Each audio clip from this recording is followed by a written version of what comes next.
अगर मैं कहूँ कि ये सब चीज़ें आपको दे दी जाए, ऑक्सीजन भी है, हेल्थ भी है, माता पिता भी है, लेकिन बुद्धि छीन ली जाए, मेंटल डिसऑर्डर हो जाए, सोचने समझने की शक्ति चली जाए, तो क्या होगा? क्या हेल्थ का सुख भोग पाओगे? माता पिता का सुख? कुछ भी नहीं होगा। ना कार्य कर सकते, ना जॉब कर सकते, ना कुछ और सुख भोग सकते, केवल विक्षिप्त बुद्धि हो जाएगी, शरीर मात्र रह जाएगा। अच्छा, और अगर किसी देश की मानसिकता को विक्षिप्त करना हो तो क्या करो? बुद्धि दूषित कर दो, बुद्धि खराब कर दो। और यही हुआ हमारे देश में अंग्रेजों के काल में। क्या करा गया? बुद्धि को दूषित कर दिया गया। कैसे दूषित करी गई बुद्धि? संस्कारों को भुला दिया गया, शास्त्रों को भुला दिया गया, शिखा सूत्र की मर्यादा भुला दी गई, खुद की वेशभूषा पहनने पे हीनता का अनुभव करा दिया गया, खुद के रंग पर हीनता का अनुभव करा दिया गया, खुद की संस्कृति पर, खुद की भूमि से हीनता का अनुभव करा दिया गया। और आज ऐसी स्थिति आ गई कि कोई धोती पहन ले तो दुनिया देखती है कि अरे कोई एलियन जा रहा है, कोई शिखा रख ले तो दुनिया देखती है अरे ये कौन जा रहा है, जरूर कोई पंडित जी होंगे, है ना। ये होता है तब जब बुद्धि को क्या कर दिया जाता है? दूषित, विक्षिप्त। और यही हुआ भारत में। कब? अंग्रेजों के काल में, क्योंकि बड़े चालाक थे तो बुद्धि को दूषित कर दिया। और आज हमारी भारत भूमि को जो विश्वगुरु ईश्वर का, परब्रह्म का मार्ग सबको दिखाती थी, आज उस भूमि के बालक भी अपनी संस्कृति को जानने के लिए आतुर है, वो जानते नहीं है।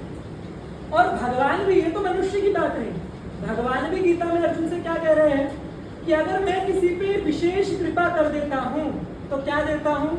ददामि बुद्धि योगम तम, उसको क्या दे देता हूं? बुद्धि। और ये जो शिविर लग रहा है, ये उस दूषित बुद्धि को जो कई वर्षों से दूषित हो चुकी है, मानसिकता दूषित हो चुकी है, उसको शुद्ध करने का ये माध्यम है, ये शुरुआत है हर एक व्यक्ति के लिए। अच्छा, देश के प्रति देश विरोधी कौन बनता है? जिसकी बुद्धि दूषित है। दूसरे का हंता कौन बनता है? जिसकी बुद्धि दूषित है। कृतज्ञ कौन बनता है? जिसकी बुद्धि दूषित है। देशभक्त कौन बनता है? जिसकी बुद्धि शुद्ध है। कृतज्ञता ज्ञापन करने वाला कौन बनता है? जिसकी बुद्धि शुद्ध है। देश रक्षा करने वाला कौन बनता है? जिसकी बुद्धि शुद्ध है। और ये बुद्धि शुद्ध कैसे होती है?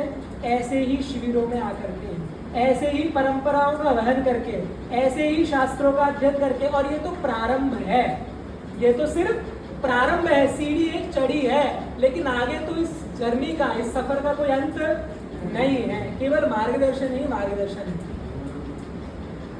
इस भूमि में हमने जन्म लिया। सर ने बहुत अच्छी बात की, जननी जन्म भूमिश्च स्वर्गादपि गरीयसी। स्वर्ग से भी बड़ा इसका महत्व है, स्वर्ग से भी महान है। और आरएसएस में तो नित्य प्रति गाया जाता है ना। लेकिन इस भूमि से आपका सिर्फ ये रिश्ता नहीं है कि आपका जन्म मात्र हो गया। इस भ्रांति में मत रहना कि आपका जन्म हो गया तो आप भारतीय हैं, इसीलिए आपका रिश्ता है ना। आपके जन्म होने के अलावा भी इस भूमि से आपका एक रिश्ता है, और वो क्या है? आपके जितने भगवान हैं, राम कृष्ण शिव, सब किस भूमि पे हुए? भारत। आपके तीर्थ क्षेत्र कहाँ है? आप अरब जाते हो क्या, या ब्रिटेन जाते हो, इजराइल कहीं जाते हो क्या तीर्थ करने? भारत में जाते हो। आपकी गंगा यमुना कहाँ बहती है? आपकी माता का जन्म कहाँ हुआ? पिता का जन्म कहाँ हुआ? परदादा का, दादा का, उससे परदादा का, उससे परदादा का, सारी मनुष्य जाति का प्रारंभ अगर हम देखें तो हमारे हर पूर्वज का जन्म इस भारत भूमि पर हुआ। तो ये ऋण जो है इस भूमि का, ये मेरे जन्म का नहीं है, जन्म मात्र का नहीं है, ये उन पितरों का है, ये उन पूर्ववर्ती लोगों का है जिन्होंने शिखा सूत्र की मर्यादा के लिए प्राण दे दिए, लेकिन संस्कृति का त्याग नहीं करा, धर्म का त्याग नहीं करा, बुद्धि को दूषित होने नहीं दिया। जिसकी शुद्ध बुद्धि है वही देश के लिए प्राणाहुति दे सकता है। शारीरिक बल आ जाए, बुद्धि दूषित है, क्या करोगे? ओसामा बिन लादेन, है ना, ISIS, बल मिल गया, बुद्धि दूषित, मारकाट। लेकिन बुद्धि शुद्ध हो तो क्या बनोगे? छत्रपति शिवाजी महाराज। बुद्धि शुद्ध हो क्या बनोगे? गोविंद सिंह जी। बुद्धि शुद्ध हो क्या बनोगे? महाराणा प्रताप। बुद्धि शुद्ध हो क्या बनोगे? झांसी की रानी। लेकिन बुद्धि शुद्ध ना हो तो क्या बनोगे? Osama bin Laden. तो ये जो आरएसएस का शिविर है, ये जो संघ का शिविर है, ये जितने भी ऐसे प्रकल्प है, सिर्फ यही नहीं, चाहे शास्त्राध्ययन हो, चाहे कथा सुनना हो, चाहे शास्त्रों को पढ़ना हो, चाहे परंपराओं का निर्वहन करना हो, चाहे वस्त्र पहनना ही क्यों ना हो, ये सब आपको आपकी बुद्धि को शुद्ध करके आपको सत्व की ओर लेकर के जाते हैं। इसीलिए मैं समझता हूँ कि शिविर से जाने के बाद भी आप सब यहाँ पर जो सिखाई गई बातें हैं, इनका यथावत पालन करते रहेंगे। सूर्य नमस्कार होता है सुबह यहाँ पर, सूर्य नमस्कार के अंतिम में एक श्लोक पढ़ा जाता है, उसमें बोलते हैं बुद्धि, प्रज्ञा, यश सब प्राप्त होता है ऐसे व्यक्ति को जो सूर्य नमस्कार करता है। तो देखा कि सूर्य नमस्कार में भी प्रार्थना किसकी कर रहे हो? बुद्धि की। गायत्री मंत्र में प्रार्थना किसकी कर रहे हो? बुद्धि की। कृष्ण क्या दे रहे हैं? बुद्धि हो। और यहाँ किसके आए हो? बुद्धि की शुद्धता के लिए। और जिस दिन बुद्धि की शुद्धता हो जाएगी, उस दिन विचारों की, संकल्पों की, कार्यों की, हर एक वस्तु की, हर एक कार्य में शुद्धता आ जाएगी। और जब उसमें शुद्धता हो जाएगी तो आप में से ही कोई व्यक्ति इस देश का नेतृत्व करेगा, आप में से ही कोई व्यक्ति समाज का उद्धार करेगा, आप में से ही कोई व्यक्ति अपने अंदर घुसे हुए शत्रुओं का निवारण करेगा।